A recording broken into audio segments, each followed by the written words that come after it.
We've talked about many podcast episode ideas this year, but some have just never happened. Maybe, but they do that with movies all the time. Oh, that's alright then.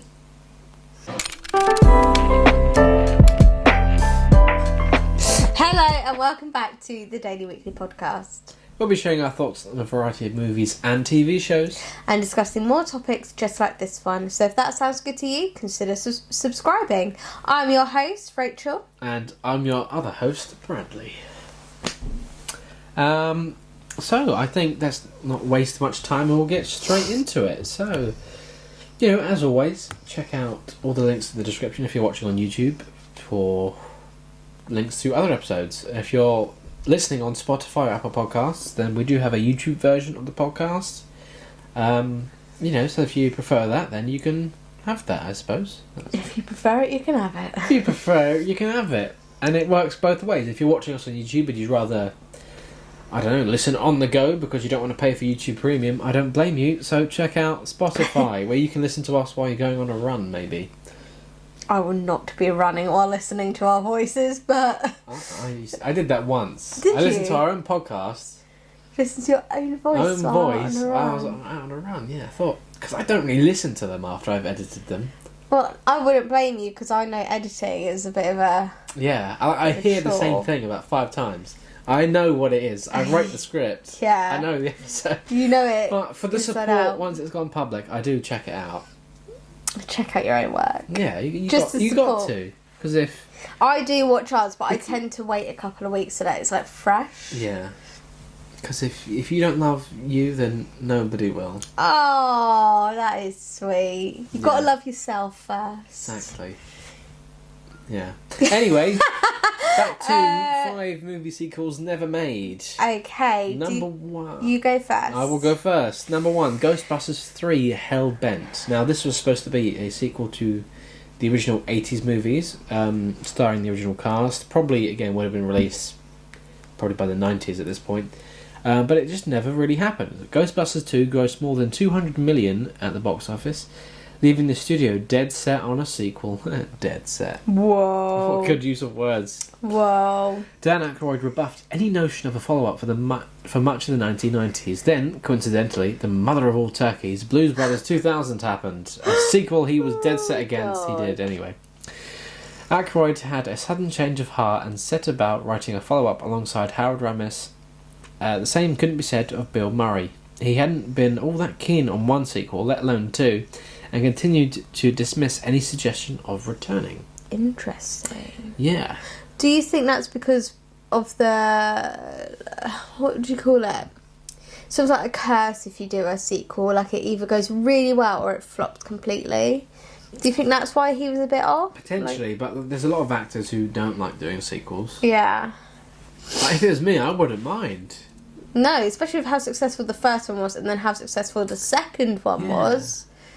Like, some people are like, oh no, it would never be as good as the original. Like, it might not be, but I'm willing to take the chance. Yeah, I'm willing. Like, the new Jumanji films, like, I really like them. Obviously, they're not as good as the originals, but I still really like them in their own right. Yeah, so... Me, if you want to make 30 movies about one character, I'll do it. Fast and Furious, is that you? So, the fact that the project languished in development hell, it ended up being appropriate given that the most widely touted of Aykroyd's ideas was essentially Ghostbusters in Hell. Aykroyd detailed the idea in a 2007 interview, explaining that the Ghostbusters would go through an interdimensional gate transporting them from Manhattan to Manhelton. That's very funny. As part of a plot that saw them tackling a Donald Trump-like business magnate with the name of Lou Sifler. Get it? You told me it the other day. Yes. Lucif. Like if it was... Oh, Lucifer. Yeah, I don't know why they called him Lou Sifler, but I guess they didn't want to be too obvious. I don't know. Well, it took me a good 10 seconds, didn't it? Yeah. No, that's interesting. So I know there is a new Ghostbusters coming out this month, isn't there? Yes, Ghostbusters Afterlife. So do you reckon that's like a modern day version of that idea? I think so, because they're supposed to be in it. That's what from what I've heard. Are you going to go see it? I probably won't. Alright, that's the end of that. No, I'll watch it on TV. I'm not that desperate to see it. No, I'm not. Yeah. But the sequel was never made, but story elements were incorporated into the official Ghostbusters video game called Ghostbusters the Video Game. How original. Which essentially was the third movie. They used like the same, like the likeness for the character designs, and they voiced some of the roles, I believe. So that was essentially the third movie. Yeah. Oh, okay, cool. Mm-hmm. We should see if we could try and get that. Like, I'm sure it'd be on like a Sega or something like really old fashioned, but we should see if we can still get that. You can still get it. Can you? They remastered it not too long ago. Should we try and get it? It's available on modern consoles. I want it on an old one. I want it on a Sega. I don't know. I think my dad has a Sega. I'm not joking, I think he does. Oh. Okay, ready? Yes. So the second one on our list is The Mummy: Rise of the Aztec. The first two Brendan Fraser mummy movies were essential examples of summer escapist blockbusters. So it was disappointing to see that the third entry came off like a lead balloon. And yet Universal planned a fourth entry with the subtitle Rise of the Aztec, with Antonio Banderas as the villain. The movie hints of this in the end when Jonathan, played by John Hannah, departs Shanghai for Peru, where no mummies are present. Surely enough, the ending text reveals that mummies were later discovered in Peru. Whoa, what a cliffhanger. Which was real, actually. Yeah, was it? Yeah. Oh, Machu Picchu. Yeah, I think so. I don't know exactly, but they did later find mummies Let's in do Peru. a trip and find out. The cast signed on, but Universal cancelled it in favour of the 2017 reboot and the start of a new shared monster universe, which they ended up cancelling too. Yeah. I don't remember much about the 2017 reboot, but that's probably because it was so I haven't poor. seen it. It was like a modern day story. It starred Tom Cruise. They had a massive cast to build this universe. Was it just called The Mummy? Just that one was, just called The Mummy. But they also had, like, films planned for The Invisible Man, The Bride of Frankenstein, all those classic universe. monsters things they were going to redo. And, like, they had a really good cast. Like, they got together, they did a big photo shoot for it. But none of the movies got made and it was all cancelled. I'd love to see Bride of Frankenstein. Yeah. Like, even if they did that as a standalone, I wouldn't mind watching that. I can't remember who was set to play. But, yeah, Probably Angelina Jolie. Might have been, actually. She's in everything. It might. I'm going to Google that. You're going to Google it. Go on then, I you think she Google. was involved, actually. That rings a bell. I just feel like she is, you know. She's got on that Disney bandwagon with Maleficent. She's got on that Marvel bandwagon with Eternals. Mm-hmm. She's in it for the royalties. No, she's split up from Brad Pitt. No, I can't find it. That's disappointing. That's so disappointing. There was so much suspense there. Yeah. Don't worry. Okay, on to our next one. Oh, who's reading this? You. I am. Untitled Godzilla sequel, 1998. A sequel to the 1998 version of Godzilla, which is not a very popular film for a couple of reasons. But Roland Emmerich's take on the iconic Japanese movie monster has been derided by both critics and audience alike for being another brainless disaster film, and somehow a blatant rip-off of Jurassic Park, thanks in part to Godzilla's somehow asexually produced velociraptor-like offspring. Yes, so Godzilla is a lizard, not a dinosaur, although they made him a dinosaur in this film. Who, as it said, asexually reproduced with velociraptor-like babies, which... I've never seen any Godzilla films, so I'm just like, yeah.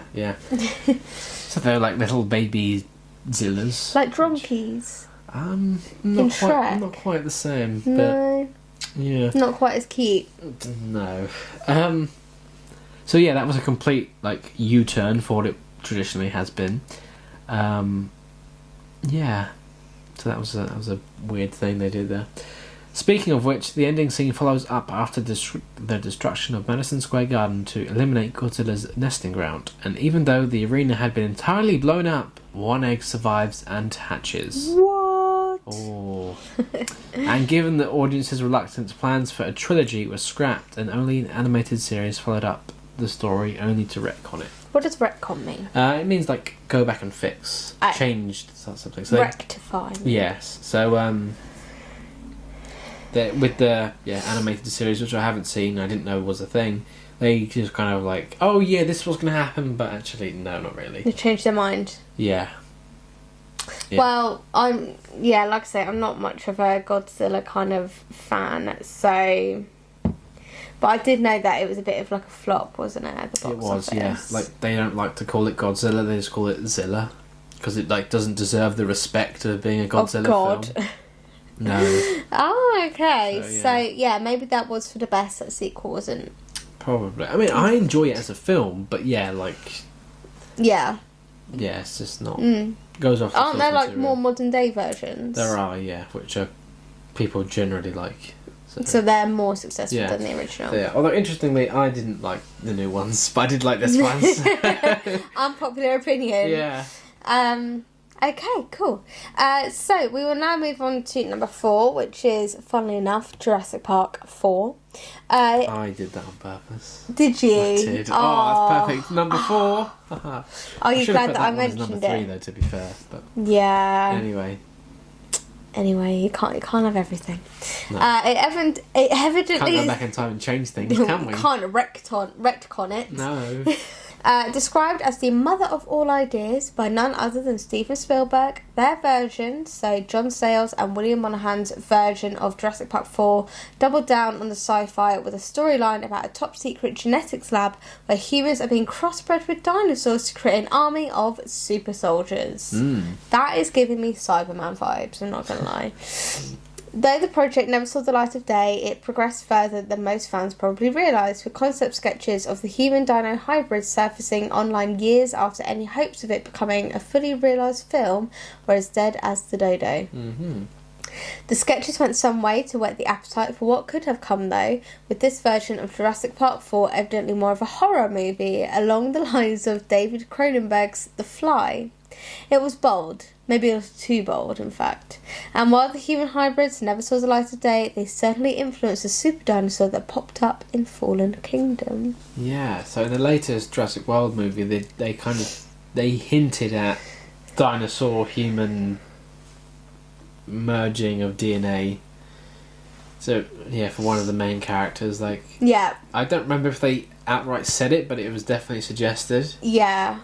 And they still seem to be wanting to go towards that, like, dino soldier It's route. strange. It is. It's a very strange concept. Why would, like, who thought of that? Like, doesn't even make sense. It is strange. But yeah. So what year was Jurassic Park 4 meant to come out? Probably mid-2000s, because I think Jurassic Park 3 came out early 2000s, I want to say. Yeah. Okay. So, maybe 2007, 2008? Okay. Because I was just thinking like how the graphics would have actually looked back then. But I'm glad they didn't, because 2007, 2008 was a rough time for... I think that's roughly what it would have been. For effects. So. Okay. Oh my gosh, how did that happen? Ta-da! So, on to the last one on our list. This would be The Amazing Spider-Man 3 / Sinister 6. So it was kind of a one or the other, or they were both kind of going to happen. So basically, the Mark Webb lineup of Spider-Man films are clearly a salvage attempt for Sony to retain their rights to Spider-Man away from Marvel Studios, because if they didn't use the character in a certain amount of time, then they'd lose the rights to it, so they're not allowed to use it anymore. And they kind of did it because obviously they cancelled the Tobey Maguire series, which I should have put this on the list as well, because that was supposed to get a 4th film. Was it? It was, yeah. Supposed to come out in 2011, that one. Ooh, that's quite late. So, quite late in the game. 4 years after the 3rd movie came out. Yeah, no, Tobey Maguire will always be my favourite Spider-Man. Yeah, he is that. He's my absolute kind of that favourite. iconic. And then it's Tom Holland, and then it's Andrew Garfield. Yeah, he is my least favourite. But you know, the Andrew Garfield films only got 2 of them. They were going to make more, and it just didn't really happen after. I think a problem with the Spider-Man films, which seems to be consistent, is that they try to put Spider-Man up against too many villains. I know. And like they Yeah. can't balance it too well. He's just a friendly neighbourhood Spider-Man. Come on, guys. Exactly. He's not an Avenger. Don't give him all these... he's like 16 years old, for Like, Christ's sake. Even the Avengers, they fight like it's like a team of 6 against one bad guy. I know. Spider-Man, him against a team of 6 bad I guys. know, exactly. It's like so unfair. Yeah. Oh, I feel very like now that I'm older than Peter Parker would be. I feel very maternal, like protect him. Imagine if that was me when I was like Protect 16. him at How would all I deal costs. with that? But yeah, so as if repeating the too many villains mistake from Spider-Man 3 was not enough, the movie also ham-fistedly teases the intended Sinister 6 movie, when Gustav Fiers, played by Michael Massey, is ordered by Harry Osborn, played by Dane DeHaan, to set up a villain team using his father's arsenal, and it culminates in a dismal cliffhanger featuring Spider-Man vs. Rhino. Yes, and of course with Tom Holland's latest Spider-Man movie coming out this December, So excited. Spider-Man No Way Home, with lots of rumours and lots of villains, including villains from Tobey Maguire's and Andrew Garfield's films appearing in it somehow. If Venom was in it, would it be Tom Hardy's Venom? It seems to be that way, because in the latest Venom film that came out last month, at the end they tease that he is now somehow in the same universe as Tom Holland's Spider-Man. So Maybe they got into that machine that Ghostbusters 3 was going to have. it seems to be there's some Part sort 3, of yeah. dimension gate. I Yeah, that seems what they're going am for. so excited for this film. But I don't even know who I want to go with to go see it, because I just want to go with everyone. I want to go with you, and I want to go with my dad, and I want to go with my brother. Like, should just go on one big outing. Like six of us. It's a film to see. Do you know what? I think my dad would love... You and my dad are so similar cinema goers. He's very much the same as you. Like, he will sit there, eat his snacks really quietly. He won't drink his drink unless it's a loud moment. It's what you have to do. It's cinema etiquette. My dad is diabetic, right? And he's meant to go to the toilet, like, obviously, like a normal person would. He will not go to the toilet during a film and risk his blood sugars drop, like, messing it up. I would rather, wee myself than go... Really? Yeah. Yeah. Because how do you know, unless you've seen the film before, how do you know when the right time is to get up? Well, you don't. Exactly. No. I don't take the risk. But that's why I never I get big annoyed drinks. when I go with people and they go to the toilet. Ah, you weak. Failure. Yeah. No. But yeah. I'm so excited. So, safe to say we're excited about that film. Yeah. Hopefully it doesn't repeat the same mistakes of having too much going on. No, I hope not. Are you Third going to time's go... the charm. Yeah? Are you going to go see the new Eternals film? I don't know. Doesn't really interest me. Doesn't interest me, I won't lie. No. So, I would have gone if you was going to go, but if it's not even Bradley worthy... no, I'm not really considering it. I'm not. No.